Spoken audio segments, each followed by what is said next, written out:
This is Illiterate. My name is Evan. My name is Taylor. I read a book this week. I watched a TV show episode. Yeah. That's all I did. All right, let's get into it. This week we are doing The Handmaid's Tale. Here we go. By Margaret Atwood. Let's get into it. This week, The Handmaid's Tale, a dystopian novel by Canadian author Margaret Atwood, originally published in 1985. This is a doozy, Taylor. Yes, we usually try to bring and we'll bring a comedic light to it, but the material we will forewarn you is inherently mature. Yes. Mature. This is some dense stuff. If you have seen the popular Hulu series, then you are fully aware. If you read the book, you're fully aware. But if you have not, like me, you're just going to be shocked at every turn. No. It is a dystopian tragedy whereby women are abused for their sexuality, and that is the premise. Yeah, so generally that's just, we're not women, and so we don't know anything about it. Yeah, so we are not experts in this field.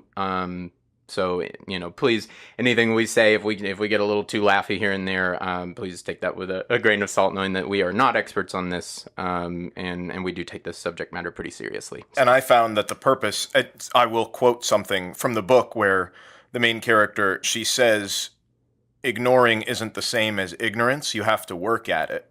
And I feel like both Evan and I are trying to do neither of those. These are situations, and the reason a book is written is so that people that don't understand something can try to learn about it. Exactly. And intuit it and figure it out. So growing empathy for the human experience. Right. And I don't want to be willfully ignorant, and I also don't want to ignore. And so here we are. Fantastic. So I just watched the first episode of the first season of the Emmy-winning Hulu series. 8 Emmys. I just watched the first episode. I haven't seen anything past that, but the third season just premiered on the 5th. So if you haven't heard anything about this, if you're into this story by the end of it, there is plenty to go watch. Go check out the book. This is hot material. Right. I will give you a little context for the book. The book came out in 85, you said? Yes. 85. She started writing in 1961. She's published 17 books of poetry, 16 novels, 10 books of nonfiction, 8 collections of short fiction, 8 children's books, 1 graphic novel. She helped write an opera, and she's a hoot at dinner. But she's got a lot to say. Is 80 years old now. My gosh. And just so everybody knows, long awaited, there will be a sequel to The Handmaid's Tale coming out this year. That she just finished? Mm-hmm. My God. Because it's popular demand. Hot material. Yeah. So very topical. We're going to get into it. I will go into the plot. We're not going to go into... Maybe akin to our Ted Bundy episode, where we didn't cover the crimes. This is not going to be about the lewd acts and all. And this is not about that. I'm going to focus at the end on 3 big topics that hit me from reading the book. One, which is the creative constraints going into making it, and her Margaret Atwood story. 2, the ending of the book, which I don't know what they're going to do with the show, but that was very interesting to me, how that all played out, so we'll talk about that. Okay. And then 3, the point of view, which I think does tie into how they made the TV show. Oh, yeah. And why it's got 8 Emmys. Oh, that was apparent to me just by watching the first episode, that the point of view of this I was just certain by watching it that this must be how the book kind of reads. That they've got to be touching on what this book feels like to actually be in this reading. situation. Yes. Yeah. So let's just jump right in. The Handmaid's Tale. The title is a reference to Geoffrey Chaucer, if you know about old literature. He did the Canterbury Tales, and so every section of it is like the Bard's Tale, and the whatever's tale, and the Knight's Tale.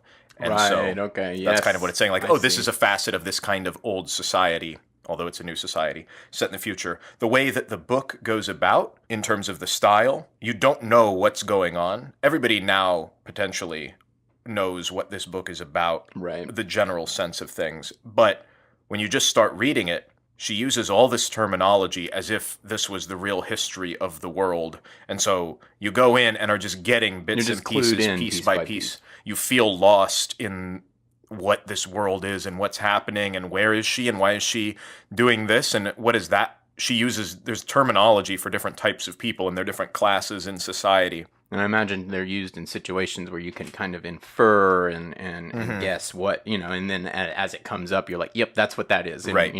But in the first 40 pages, you're kind of just swept along. Going with it. And so I would say anybody that does try to read it, for me personally, it's a matter of sticking through it because stuff does get put together and make sense as it goes along. Yeah, so the first few pages might be a little dense, but if you can get past that, it'll open up. And Margaret Atwood had said, because a lot of people label this as science fiction, and she is much more into the terminology of speculative fiction. Mm-hmm.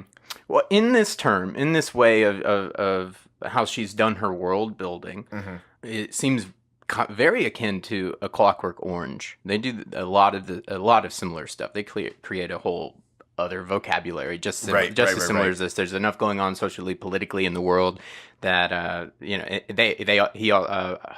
forgetting that author's name right now, but he also that's a science fiction. Burgess? Anthony Burgess? Yeah. That's also, it's a science fiction dystopian type of what would this be like. So if you've read or have seen Clockwork Orange, the terms that they use between him and his ghouls, you're going to know exactly what's going on. Kind of how it works, yeah.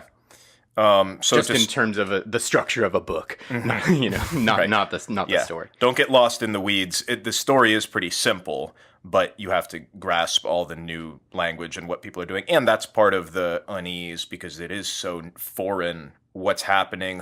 Why is this person wearing this color and why is she called that? And then referencing some other person. And I don't know if that's her friend or was that her daughter. Right. And then it goes into her reminiscing about something, and you're like, was that yesterday or 3 years ago or? Well, see, it's awesome because, and this is so rarely the case, but you just describing it like that, I'm in my head going, that's exactly how the show feels, and that is very rarely the case, I think, and sometimes that's great. Sometimes that's incredible even. Yeah. But man, when it can be this close, just by you telling me, man, they do a good job with getting her point of view, the wooziness of the situation. Do we want to get into the point of view or are we going to hold that for later? We'll hold it off on a little bit. I will say there was a movie that was already made called The Handmaid's Tale based on the book. What? Came out in 1990. And it stars Natasha Richardson as the main gal and Robert Duvall as the main guy that's oppressing her, the commander. So this did not do very well and was criticized by Natasha Richardson, the main actress, because there was a change of hands. The production was a nightmare. But she had done narration over all of the movie, and the director cut it. So there's no overhead narration, which you can speak to in the show. There is overhead narration. Oh yes, and almost similarly to how the book is a little dense, like the way how they introduce that. At first, you go, "Whoa, what's going on? That is there? Who's in the room?" But then pretty quickly, you're like, "Oh, she's thinking." If as soon as you're listening to her, you're like, "Oh, that's her. She's thinking. Oh, she's telling him she likes something, and she doesn't." Right. Cool. I got it. Yeah. So she in the book does have moments and asides that completely deviate from what's going on, and it's in her mind and she's reminiscing about something, but that's how you're getting the backstory because nothing is explained. You kind of have to be in her mind because the world that she wants to go back to now only exists in her mind. And she's losing it. Yes. Because the reality of the situation is now this. Yes. And it becomes more normal every day. And that was something that they do say. Maybe I can only assume it's in the book, but the main head mistress lady is, this might seem unnormal to you now, but it will be normal. It will become more normal. I'm like, oh my God. Yeah. It's like you can be conditioned to just about accept most things. Yeah. So that's one of the big themes in the book. I know we said we were going to get into the plot, but we're prefacing a little bit here. One of the big themes is language and using language and why they have all these different terms for where different people are in the caste system, so to speak, of this society. And like you said, this is now normal, or you call things this thing. Language is a big part of being subjugated or taking over something, and that was a theme in a lot of books of this time dealing with science fiction and speculative fiction. Well, it's inherent to thought. And so if you can be in the word that's forming the thought, you can't really go a lot deeper than that without being really rooted in the person's soul. You know, like if you can control the actual thought, it's like beyond the word. Right. And you begin to forget. That's kind of what that's what it's getting And into. 1984 played with that Yes. a lot, which is a precursor to for this all one. the listeners out there, I have read a book, and that one's my favorite. I try to bring it up as much as possible. Thank you, Taylor, and then I know what's going on. It's like 1984, even if it's not. Oh, yeah. Okay, oh, yeah. So this book starts out, it alternates between every section is night and then some sort of basic living situation like shopping or the household. Obviously, it's graphic and tragic and absurd, but that's just to give you some context for the banality / horror of what's going on. Right. It alternates between those sections. So in the night sections, she's the only time she's alone, and so she's sleeping and or dreaming or thinking about things, and that's when you get the reflection periods of what's going on. So you have a back and forth break in the narrative between, oh, this is what happened in the past. Oh, this is how the government got overthrown. Oh, this is what happened to her husband. That kind of thing. Okay, it's a little less strict than that in the series. They'll pretty much tell you whenever they need to about what's going on. So it starts out one of these night situations. She's in a gymnasium, and immediately, and I will read some of little notes and turns of phrase because I had copied those down. But there's just women laying on cots and they can't speak, and there's other women in different colored clothes that are quote unquote their captors who are in charge of them, like you said, the headmistress lady. Right. So I don't know what to call her. So they call them aunts or aunts. Oh. They're like the ones that are retraining them for this new society. Yeah. And then it cuts to shopping, which is now in the present day.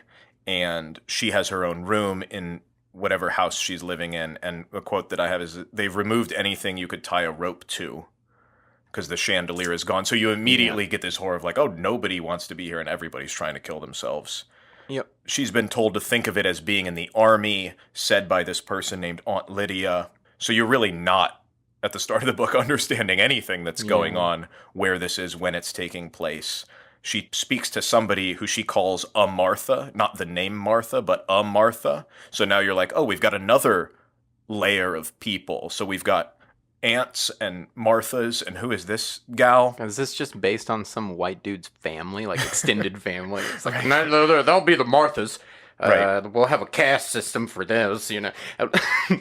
So we'll get to the very, very ending, and it's very interesting how the naming fits in sort of this meta ending in the story and why they think it's like that. But basically, what are people used to? Also, all right, Martha's line up against the wall. Now, Daddy's I know those names.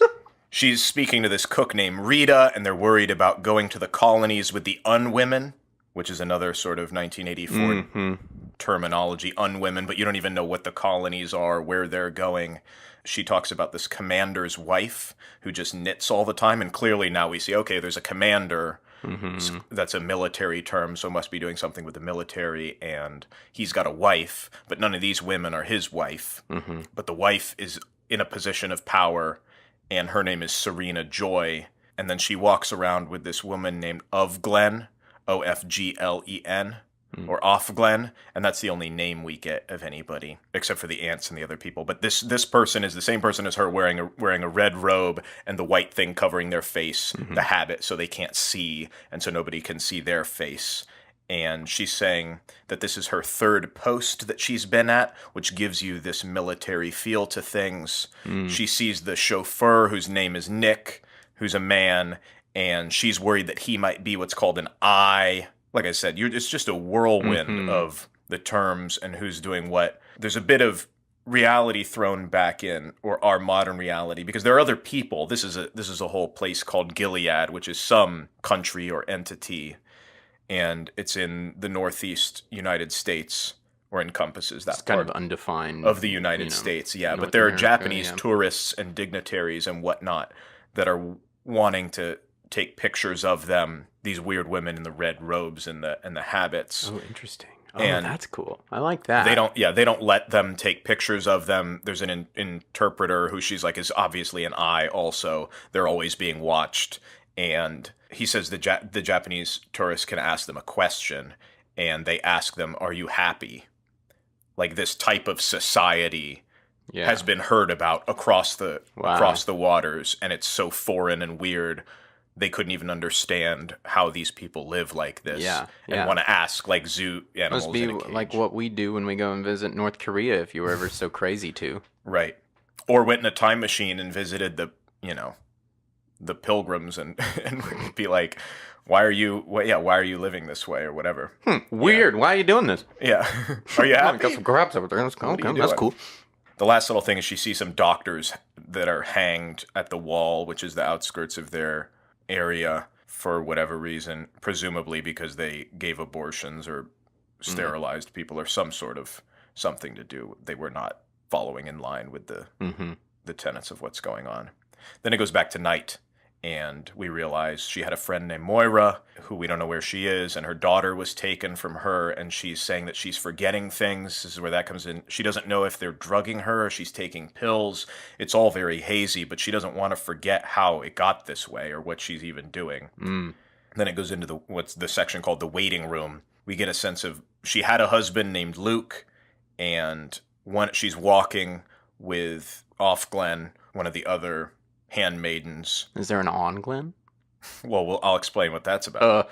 So we don't know yet what that means or what her name is. I hate stumbling into dark piles of recess. Just, I shouldn't have touched that. Yeah, we'll get to it. Sorry. Keep your hands in the vehicle at all times, please. This Glenn mentions the term, it's like a beautiful May day, which will come in later, which is French for help me, which, like I said, will come in later. The main character, who we still don't know what her name is, sees a phrase in Latin scrawled in the closet and dresser or whatever of her room, which I will butcher because I don't speak Latin. Do it. Nolite te bastardes carborandorum. Somebody email us and tell us how horrible that was. Well, so I looked this up because it appears later in the story, and she actually, because they don't have no books, they can't read, they can't do anything, they're completely oppressed. She will figure out what that means later on, but I looked it up immediately because I can't wait. And because she can't read it, and I'm like, are they never going to tell us what that means? I got to go look it up. But they do. Spoiled. Yeah. I can wait. I can do it. I can't. I got to know right now. Yeah. That's me. She reminisces about her friend Moira and sees the commander, who clearly now we realize, she's being used for reproduction, fertility. She's a fertile person. These other women are not, or they're not allowed to. And this commander is the person that is in charge of her. To. She says she ought to feel hatred for this man. Here's where we start to see a little bit of confusion about the empathy, where it's the whole system that's pushing people down. Nobody is winning in this situation. And maybe we'll speak to it a little bit more, but it's a general feeling of a couple people misusing power. Yeah. And in this story, that is reflected in gender roles and masculine, feminine, and how that plays out in that situation. But it's also in the story has to do with class, because there are women that are higher up in the system subjugating other women, and then so everybody in this is white, Caucasian, and they make mention later on of African American, other people being just shipped out to another part of the country, and you realize the whole rest of the country is this toxic wasteland because of radioactivity and disease and all this other stuff. That's where the unwomen go to the colonies. Yeah, in the show they say they're threatening, one of them is going crazy or something. It's at night, and it's Moira goes up to her, I think, and is like, if you don't stop, you're gonna get shipped to the colonies. And she says something graphic about how it's the radioactivity is gonna make your skin fall off after a couple of days. I'm like, oh my god.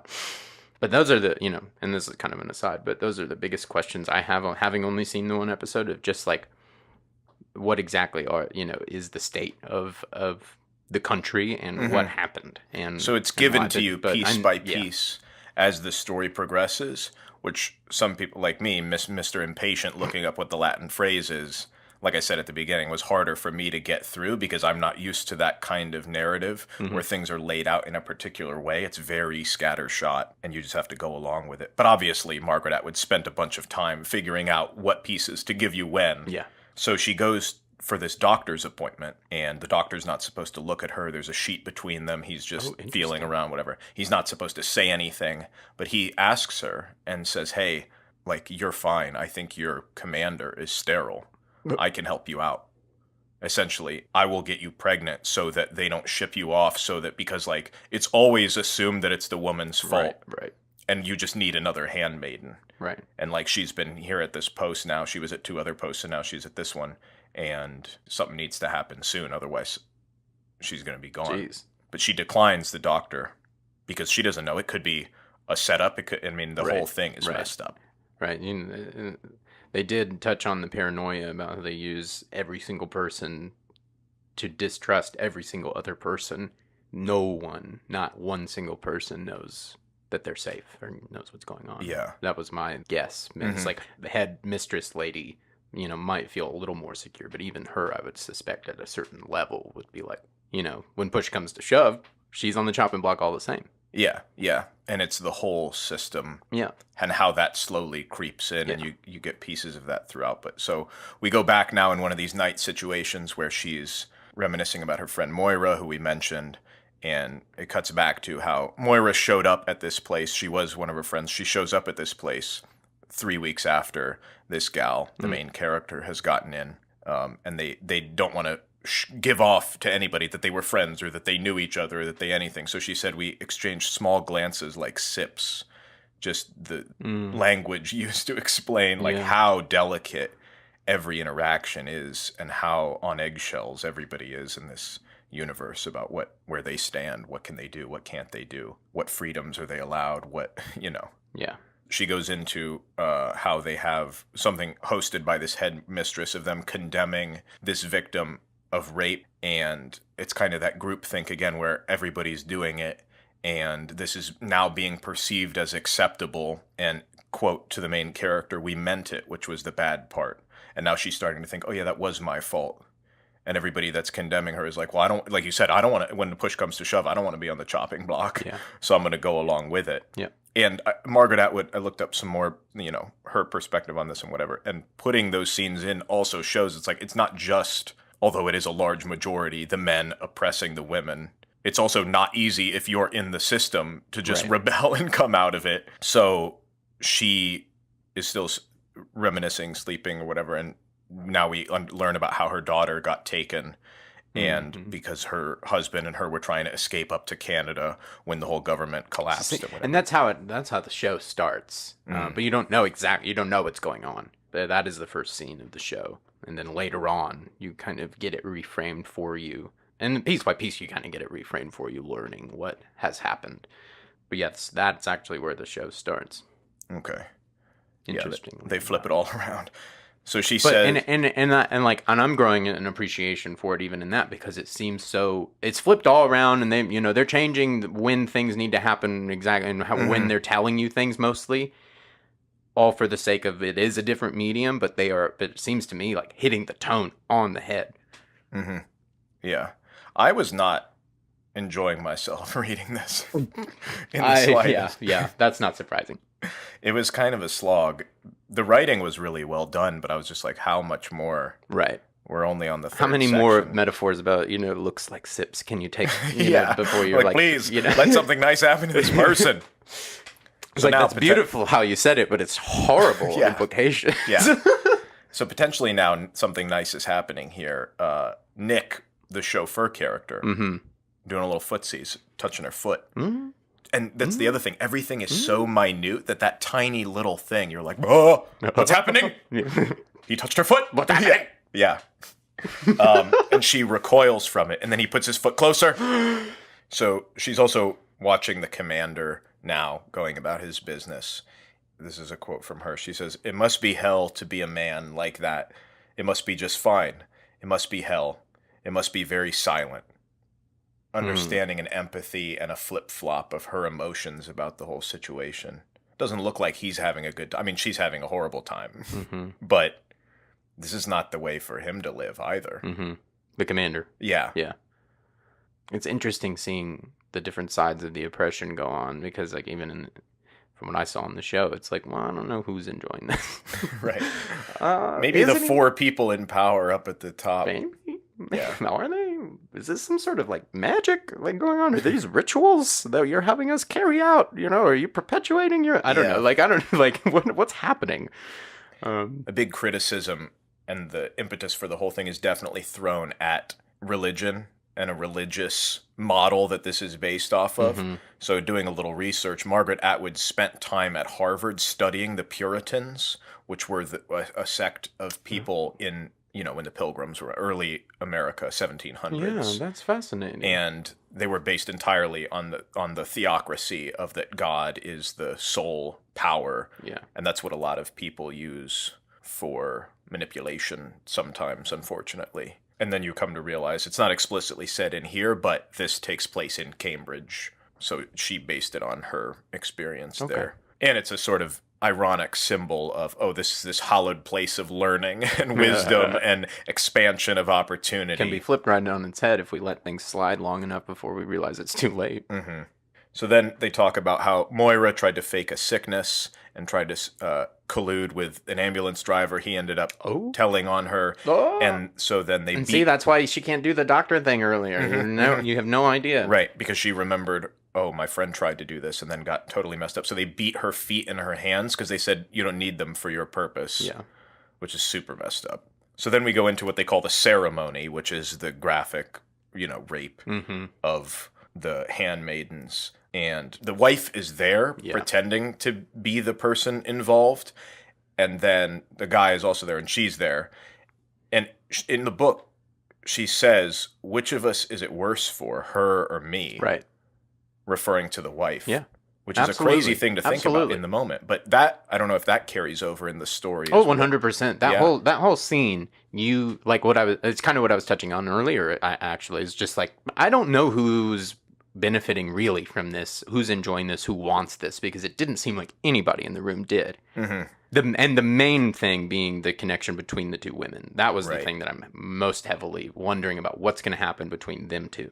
Mm-hmm. So the whole situation's over, she leaves, and she's quoted as saying, I don't know if they reference the husband a lot, but they probably do in the rest of the show, but she says, I want Luke here so badly. I want to be held and told my name. I want to be valued in ways that I'm not. I want to be more than valuable, which is just, that's how the book's written. It's beautiful, but it's so tragic. She goes out, has a moment of rebellion, and she's just like, I just want to steal something. I just got to get out of this room. Yeah. So she goes out down to the kitchen, and Nick is there, that chauffeur. Mm-hmm. They're both doing illegal things right now, being out at this time, not where they're supposed to be. And he's saying, the commander, I was coming up to get you. The commander wants to see you privately tomorrow, which who knows what that's going to be about. I don't like that. So then in the nighttime, she imagines But I do like this little chauffeur boy. Something's happening. She imagines what happened to Luke, and she says 3 different scenarios. And she says one that he's alive, one that he's in prison, and one that he's dead in a ditch somewhere. And she says she has to imagine all the scenarios the same. Oh, interesting. That's very different than the show, because you're certain right away that they've shot him. Oh. Or at least, you don't see it, so I don't know if something comes back into play later. Right. But right off the bat, they're driving, they wreck a car, the kid and the mom go out, and the dad says, go, run, and the people come with guns. He gets killed off in the distance, you just hear gunshots, and so that they hopefully can get away, but lo and behold, no, it's ambiguous the whole time. Yeah. Yeah. What's going on. And that's how they drop you in, because you don't know what's going on. Which honestly, I have to say, that's a kind of a good way to start, because this is so otherworldly. Mm-hmm. You watch a middle-class woman have her child ripped away from her in the woods after her husband was just almost certainly murdered. Yeah. They're running, and the more I hear it, I'm like, oh, that's a really great place to start. Yeah, and I don't know, your ignorance is not unfounded in this, because they're still doing the show, and clearly they're putting a lot more and spending more time with things, and they asked Margaret Atwood. She has no say in the show. Interesting. She has looks over the scripts and whatever, but she's not involved, and she doesn't, I think, the publisher owns it or whatever. So now we're going on to the section called Birthday, and there's a handmaiden named Of Warren who's going to have a baby, and you learn that the chances of this actually happening are 1 in 4 because of the fertility and what's going on in the world. And then you start to learn, her commander's name is Warren, so she's of Warren. So every woman that's a handmaiden is just renamed Gotcha. after the person that they're supposed to have sex with to have their baby, which is Got you. quite messed up. So there's, like we talked about, chemicals and pollution, and then there's people that they call Jezebels, which is another biblical term that they're taking off of, which are women that chose infertility and choose not to be involved in this whole system. And most of them are out in the colonies. She remembers when she was being trained by these aunts about her new station in life in these schools, she saw these dates on the desk like M. Hart's G, 1972, Karen Hart's Bill, 1955 or whatever. And she says there's no dates after the mid-'80s because that's when the schools closed. And you intuit that's, because there's less children. Wow. So you just see the history of how this all happened through a desk. Yeah, and what's written on it. And her remembering that. So that's what I'm saying. Like, as the book great. goes, you're more and more involved, and you're piecing it together. But she chooses to call of Warren Janine, not to her face or to anybody. But from then on, she because she knows her name. A bit of internal rebellion, but has not done anything to fight the system like we would traditionally think. So immediately after Janine has the baby, the wife takes it away and is like, "Oh, look at my baby." False. This is a question which I had, and is a classic question in terms of governments and authorities and whatnot. It's the price of safety versus control. Like in a classic dystopian society, do you have security or do you have freedom? Right. Because all of these women in this society, maybe I'm overstepping a reach here, but they're all being protected. They have, they're like not being raped by strangers, but they're being raped by a state-sanctioned authority. Right. So it's like you are safe in this way. You can walk down the street and go to the grocer and not have some criminal accost you in a back alley. That is the security you have, but your freedom is completely reduced to zero. Okay. She talks about how Moira escaped and stabbed one of the ladies and stole her clothes, one of the aunts, and disappeared, and she doesn't know where she is. They do, by the end of that first episode, they do mention that she's gone, and one of the other handmaidens, who's very aloof, is just like, she's probably dead, but very melancholy like. We're just like, she's probably dead by now. What? But it's interesting. Now I'm interested to see if she might not be, but who knows? Yeah. I'm just trying to I want to say whenever it comes and be like, that's where episode 1 ends. But I'm also like, how long is this? Yeah, I'm puzzled about that as well. Like I said, Margaret Atwood is not really involved, and they might do 10 seasons, or they'll wait until her second book comes out, and then we like incorporate that mess in there. Please. Yeah. That's what happens. Thanks, Margaret. Thanks, Margaret. We gotta go. We're on season 4. Go. We are struggling. This main character, we still don't know her name, but she's obviously named in this society, whatever her commander's name is. At that night, this is now the night that calls her into his private whatever, and he just wants to play Scrabble with her. She thinks it's going to be some weird kinky thing or she did something wrong, but he just wants to play Scrabble with her. And at the end, he asks her for a kiss, which is completely forbidden. He can't even touch her when they're doing the ceremony. And so she kisses him, and he says, "Not like that, as if you mean it." And then the last line of that chapter is, "He was so sad." And it's like, that's again where you feel like, oh, well, this is everybody's. Yeah, he's just as much oppressed, just in a totally different way. A totally and it's different bizarre because it's like setup. Quote unquote, he has a wife, as they call them there, but she's not allowed to do anything with him. Then we reveal her name is Offred, which is of Fred, but it's also a play on offered, or of red, which is with the color of the cloaks that they wear. And this is where she decides she has to forget her old life because she's using all these terms of was, and I'm trying to remember all this stuff, and she's saying this is her situation. She can't keep going back and using that as an escape. She has to confront things head on here. Good for her. And now that she has this situation with the commander, she's coming up with a system for their trysts. And so there's certain codes that Nick has that if he's out washing the car when she gets back, that means the commander wants to see her at night. But they never do anything crazy. They just play Scrabble. Oh, interesting. Yeah. And she asks... I saw you got my message. Please, here are the pieces. They're on the table. Yeah. Would you like some water? Basically, We yeah. should meet in secret. No one can know. I don't even. I was We're in doing mind normal playing things. Scrabble, but I'm like, I don't remember the rules of Scrabble right now. Well, you're just putting words, but it's again a huge indicator of such a joy for her. She did the way she describes seeing letters put down as a word because she can't read anything. She doesn't see any signs. Oh, see, they haven't gotten too much into that. They did show us in the grocery store that there's no words. There's Right, no, and they there's no exchange text tokens at with, all. So with that's symbols interesting. on them and stuff. So that's That why didn't hit me till just now and be like, Yeah. okay, yeah, actually seeing letters and words. and Wow. playing with them Mhm. is such a big deal. Fascinating. She asks if she could have some lotion because they're forming more of an actual intimacy as it could be playing Scrabble with each other, and he laughs about it, thinks it's silly, still offers it, but she can't. It's the disparity between how ignorant he is, but also culpable for what's happening to her. The fact that you Yeah. think it's silly, but it's like, look, we are in hell right now. Dude, you also don't understand as much as I would. We're here playing Scrabble. There's, you're Yeah. not getting what's going on Yeah. here. Yeah. There's an awkwardness in the next ceremony that she has to do because he tries to touch her face, and she's like, "We're gonna be found out, and I'm gonna be ruined." So she's now with this off Glenn.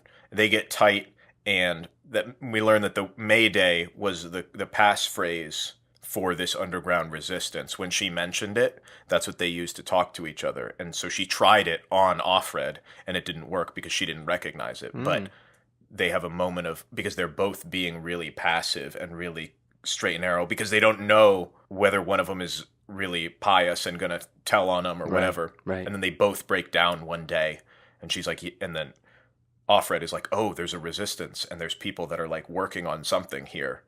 And so then Offglen says, you can join us. And then immediately there's a van that comes up to them, but they just grab some random guy in the street with a briefcase, and she's like so glad that it wasn't her.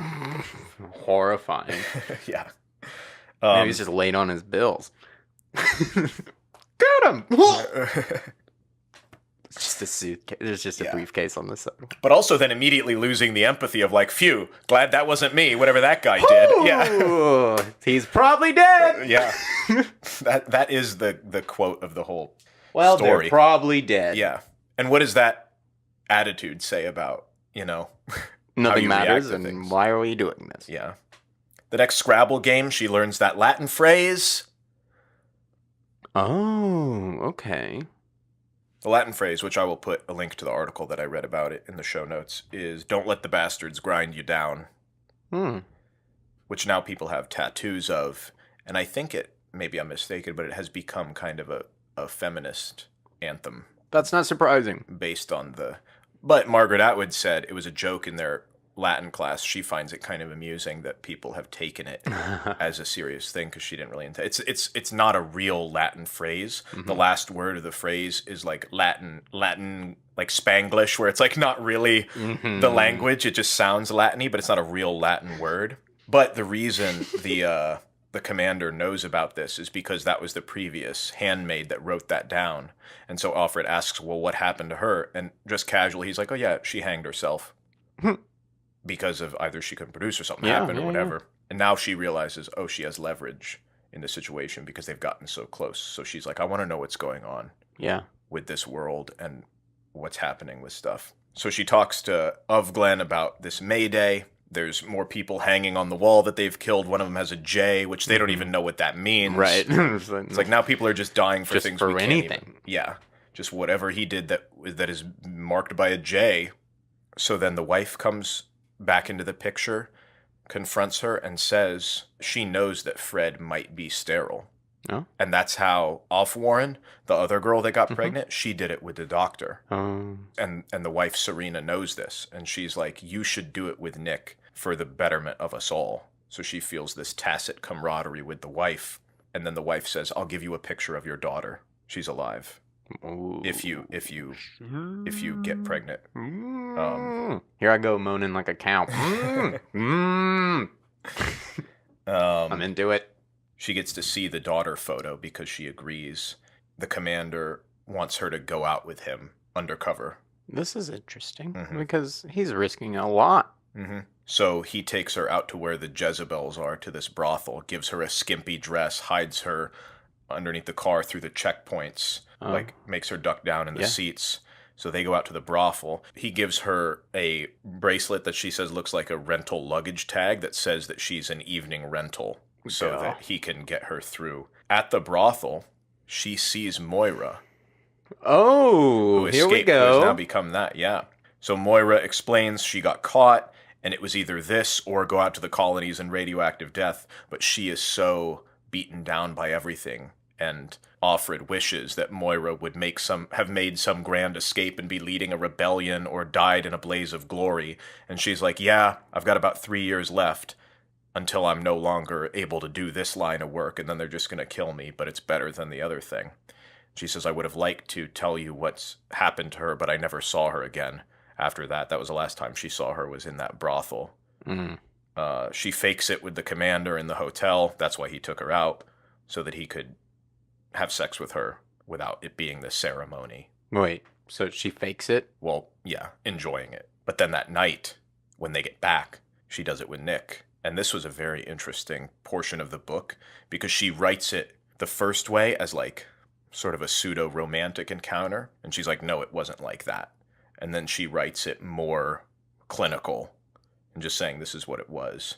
And then she writes it again differently. And she's like, no, I made up the part about the thunder and the lightning and all that stuff happening. She tells you the same thing a couple times in a row, being like, actually, I don't know, actually. Yeah, and actually, wait, there was no romance. And she ends that section by saying the way that love feels is always an approximate. So now we're getting into the last part here. This whole section. We can see the shore, Taylor. We can see the shore, but it's not getting better. She it's on fire. Apologizes to the reader or to Luke. We don't know, but she's saying you in this section now, going through what's going on in her mind. And she keeps going back to Nick. She realizes she might be pregnant. Glenn is like, you've got to get back with the command. Like, when you go to the commander, you've got to look at his papers. Like, we need your help. Like, you have such an in. We need to figure out what's going on. She attends this execution of these women. They don't explain the crimes anymore because it gives the other women hope about what they would do. They said there's a lot of copycat crimes, so we're just going to execute them. Oh, I see. Mm-hmm. That's interesting. The downside, certainly, is the fact that the other women are responsible for the execution. So the aunts, the headmistress ladies, and then all the handmaidens have to hold on to the rope that causes them to hang so that they're complicit in it. And then there's this man who's one of the guardians, which is another part of the cast, who they said raped some girl out in the street. And so they attack him and stone him and whatever. That's in the show. All that they do have like a not the ceremony. I don't want to say the ceremony, but they have an execution. They have a pep rally. Yeah, basically. Yeah. So they all the handmaidens collectively stone this one guy to death, and that kind of goes back to her realizing her culpability in all of this, that she's become part of the press, and that's a very real thing in actual abuse, like in human trafficking. Honestly, victims of that a lot of the time can get pulled into feeling culpable in the operation that's going on, and that's how those types of things continue, because the people who are involved in it go in it and stay in it, and they feel like they're guilty as well, even though they're the ones that are oppressed. Yeah.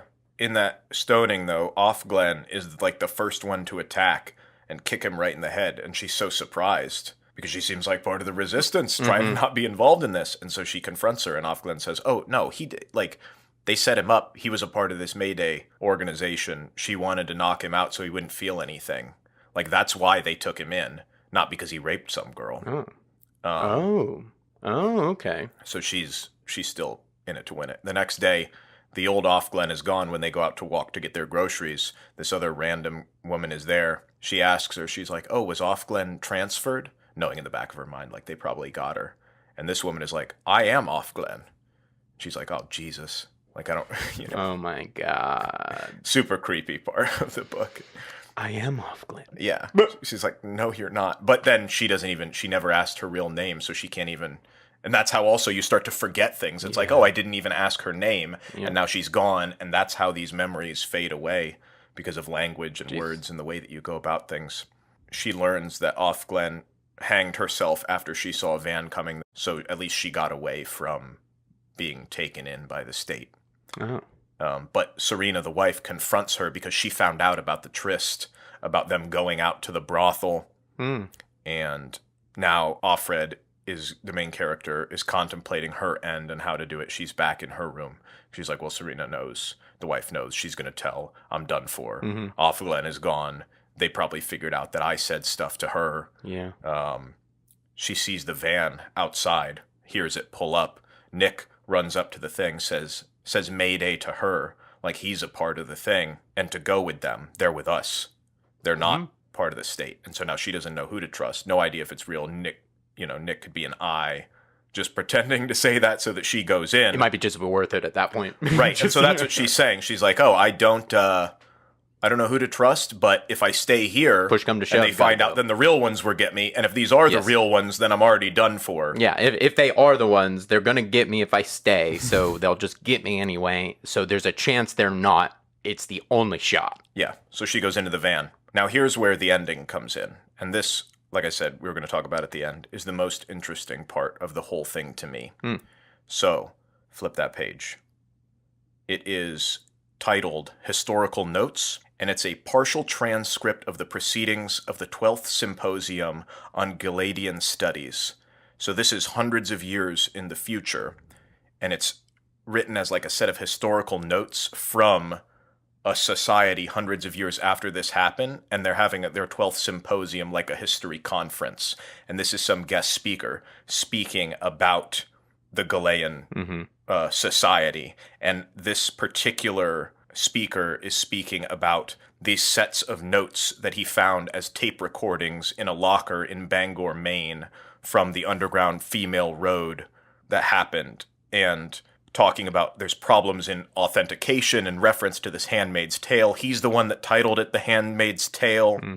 Most of the people that they reference in like the society have very Native American Indian or like that kind of cultural nomenclature to their names. So you're in this society like, oh, well, that was a Caucasian thing, and now that they're the minority, and these are the people that are the educators and thought leaders of this society, and how it's all the society thousands of years in the future, hundreds of years in the future, hundreds of years in the future. Yeah, okay. Yeah, and then it was rebuilt, and this was it's primarily Native American, right. Okay. Or that's all the names in the program of who's speaking and whatnot.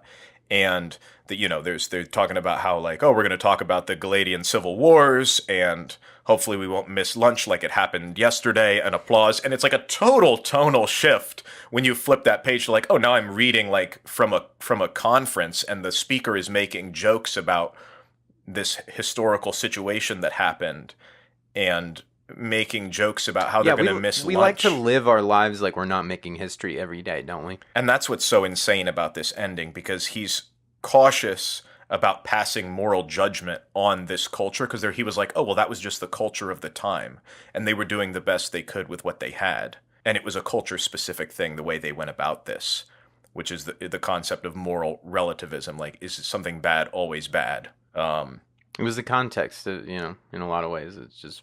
Yeah, and he's trying to figure out who the potential identities are, and he doesn't know her name, but they could trace, like, this Fred was either a Fred so-and-so or a Fred Worthington or something like that, and going through the history of, like, well, cool. He did this in history, cool. And he was a whatever, and then... So they don't even bother. She doesn't even bother telling you what happens to June?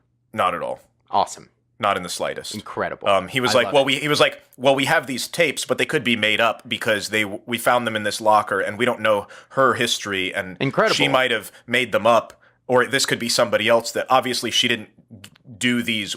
Like this was done in post. If you weren't getting the metaphors, and if you weren't getting what this thing is actually talking about, you definitely would by the end of it, or be totally confused. But I think if you have gotten through the book and you get to this point and you get through it, if you have missed something, it'll get it back to you in that right. Ending. That seems incredible. Yeah, and the last line of the book is him ending his talk, and he says, "Are there any questions?" Then, wow. Close the book. I love it. Oh my gosh, that ending is fantastic.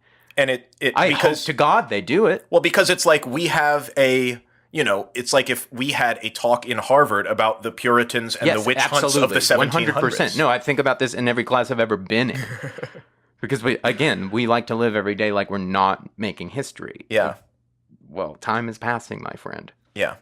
I thought it was a crazy ending that she has created this whole world and put it all together. Oh, I love getting right up to the precipice of trying to find out. Maybe she's going to make her break. Maybe the kid, like maybe it's happening. Any question?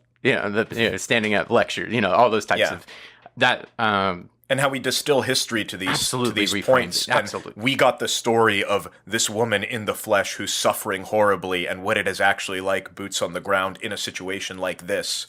But it gets lost. And a lot of the excuse of they did the best they could with the time and the situation, except he could have done better.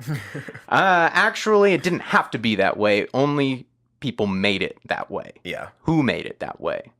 Yeah. It's always people. 100%. Yeah. 100%. Yeah. I love it. Incredible. Yeah. Amazing. So I want to get into a couple last points. I mentioned at the very beginning creative constraints for this story. So I looked up and read an article, which I'll link to in the notes, about Margaret Atwood and her writing process. She said that because she didn't want this to be science fiction, she wanted it to have authenticity. Everything that she wrote about is based on something real. And so she was working at the University of Alabama at the time, I believe. So if you go back, they have files. Or somebody, maybe it was in New York, she taught at 15 different places. But there's some files with all of her notes. And she said, clippity, clip, clip, clip. I got newspaper clippings. So in these notes from her book, she clipped out stories of abortion being outlawed in Romania from history. Stories in Canada about the falling birth rate of Canada. Reports of threat to privacy posed by debit cards, which were a novelty at the time. Right. And how that could easily be taken away from women before men, and saying, "Oh, for anybody wondering how to weave a story like this is exactly how it's done. This is incredible stuff." She had accounts of congressional hearings talking about the regulation of industrial emissions, which is where she got all the. If you can get passionate about any one of these subjects, that will inform everything about the framing of your story. I mean, that you could set up.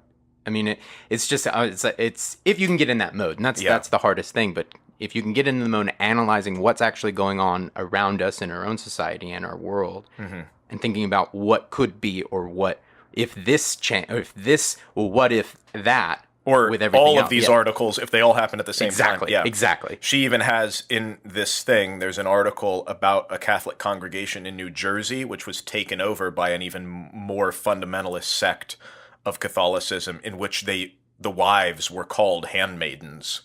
So even that part was taken from fantastic something real that happens. It's like it didn't just come out of her mind, all in one, just because she's a genius and has all these wonderful ideas. No, she's studied, and she thinks about problems in the world. And she's trying to leave it open for you to figure it out on your own. She's not saying, hey, this is how we fix this. This is how we do this. Well, at the end of the day, I think that a lot of the moral is it's up to us. We are here now. It's up to us. Yeah. Any questions? The other thing, which we touched on, was the ending. I'm like, that's the whole point of the thing. Yeah, absolutely. Absolutely. I don't even care if she gets out. Like, I don't care what happens to her past that. I'm just like, dude, because emotionally, I've got everything I need to do.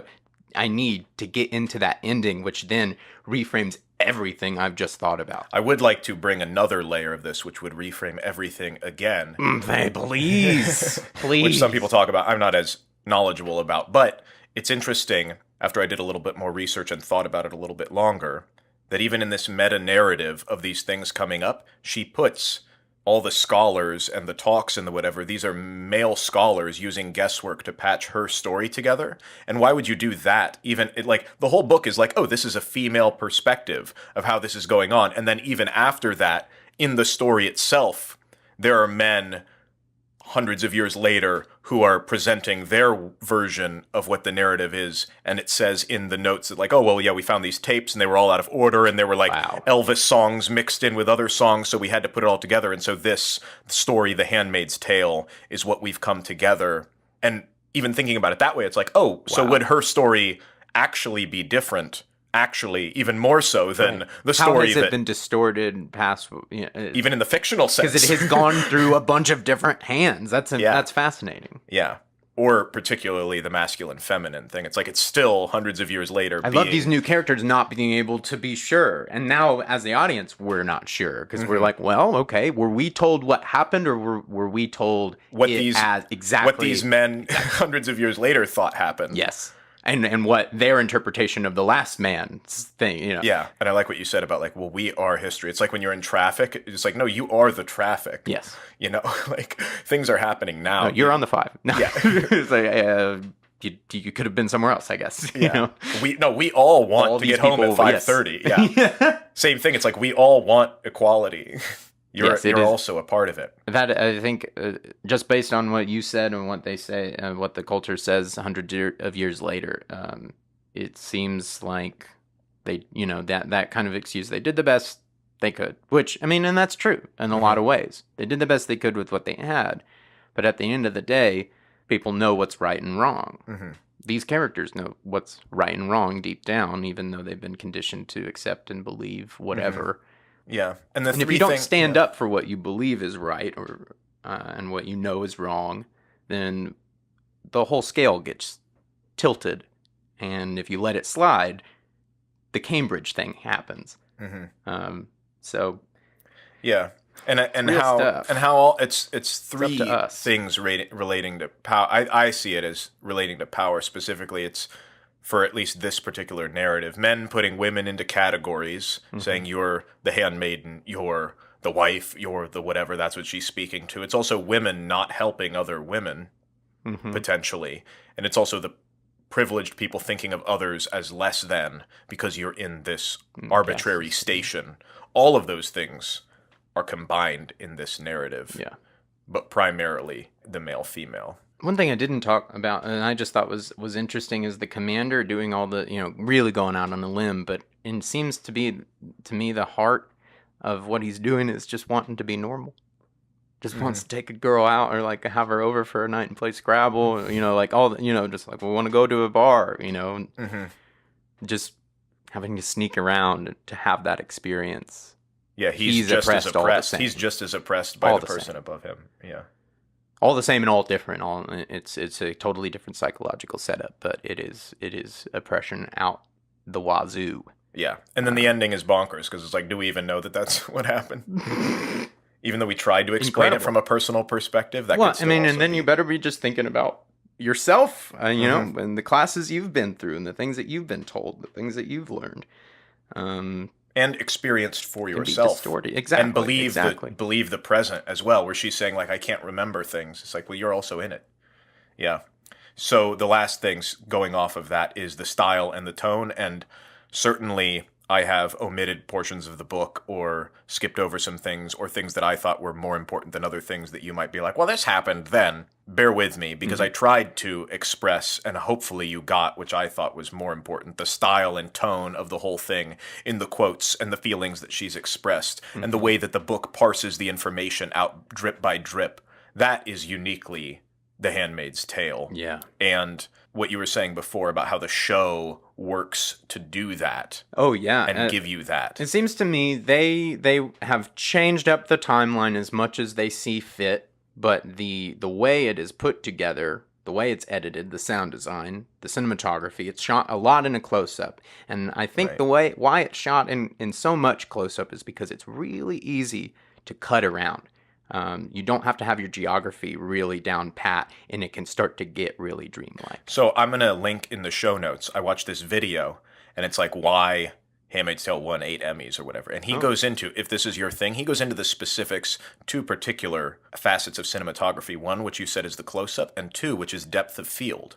Absolutely. So they do. Absolutely. They play with that focus right immediately when the abduction is going on in the woods. When the gun hits and you're like, oh my God, was that the husband? She wavers in. It's a close up, but she wavers in and out of focus, and it's just her and the camera, and they're just going back. But it's to illustrate is this reality? Is it actually happening? And I believe it's gotten praise in that sense because it has been a trend which you might be able to speak to in indie filmmaking, of shallow depth of field. Definitely. Meaning, for those that don't know, everything around is out of focus and just what's in front of you right here. If you're holding an apple, the apple you can see and everything behind it is really blurry. And that's easy to do with the latest Canon cameras that you can get for yourself. And so that's what looks really cinematic, but they do it for a purpose. Oh, it's absolutely like you said, a function. Oh, they want you to feel like you're her with the white habit covering her eyes, and all you can see. They want you to not be able to think straight, Mm-hmm. and they really illustrate it. And I've only seen one episode, and I'm getting that. I'm like, oh no, they want you. They're trying to create the feeling that you get when reading the book. Mm-hmm. Which I'm glad. I haven't even seen a page of it, and I'm like, I think they did it. Yeah. It's kind of impressive. Amazing. It really is kind of impressive. Yeah, I'll link to that video because he goes into like apertures and focus lengths. That, yeah. All that I'll have stuff. to check out our own show now. Maybe this one extra thing. Yeah. I'm just gonna. Can I just keep talking about Margaret Atwood? Yeah. Maybe that would I'm be fine, man. I don't know. I'm good. I think this is interesting, and now I realize, oh man, other than her research and the genesis of it, I don't know the actual, maybe why she did this. Yeah. So I watched a little piece on her, and she said she started her career as a scriptwriter for puppet shows in the 50s. Thought she'd have to write romance novels, got her education in writing, she didn't publish anything until 61. She's Canadian, has won all the awards that you could possibly win in Canada. Basically being, their version of, what is it? It's not knighted for women. Dame. Of Canada. Wow. She said she's a terrible speller. Although if you're interested in her spelling, something big that she's known for is she's huge on Twitter. She tweets like 15 times a day. She's got 44,000 tweets that she's done since like 2000. This 80-year-old lighting She's up 80 Twitter. years old. Yeah. letting everyone know what for. Mm-hmm. This was very popular in her lifetime. So it was in the mid-range. It came out in the 80s if she started in the 60s. Okay, so she had 20 years of trying to get it together, and then 20 years of hey, maybe this is gonna work. Yeah, her daughter was 9 when it was published, and if you look at how it trended, by the time her daughter was in high school, it was required reading. In school. So like it was pretty hot. It was pretty hot. Pretty hot. Within a decade, it goes to required reading. Mm-hmm. And then, like I said, there's a book called The Testaments, which is the sequel. That's coming out in September. So now that you know the story, oh my God, what it's described as, the only information I could find was that it's 15 years after Offred's tale, and it's 3 different female narrators. So it may or may not be her. Okay. But it's completely something else in the same world. And 15 years after. That's fascinating. Yeah, I think that'll be cool. Kind of like the Watchmen thing. I know, when does that come out? People. We did. Yeah, this will be the announcement for this week. Here we go. If you are interested in the Watchmen thing, the HBO series is coming out. The new HBO Watchmen series. And they put out the trailer, and it happens something like 15 years or something after Rorschach dies. But we did an episode about Watchmen, so if you want to listen to that. Yeah, go check out the Watchmen episode. That HBO is hot on the Watchmen scene. Yeah, it looks into the trailer is like, oh, okay, so it's people trying to pick up the thought after the. Mm-hmm. That's cool. Yeah, I'm interested to see where they go with it. Because that was a big part of our episode was how are they going to redo it, and they're not redoing it. Yeah, good. I'm glad, man. Amazing. I'm glad they're just trying to do something on their own, trying to take the ideas and expand it and see what happens. I'm for it. Might not be good, might be great. I don't know. We'll see. Go check out our Watchmen episode. Go check it out, and we will see you all on the flip-flop. Goodbye. See you later.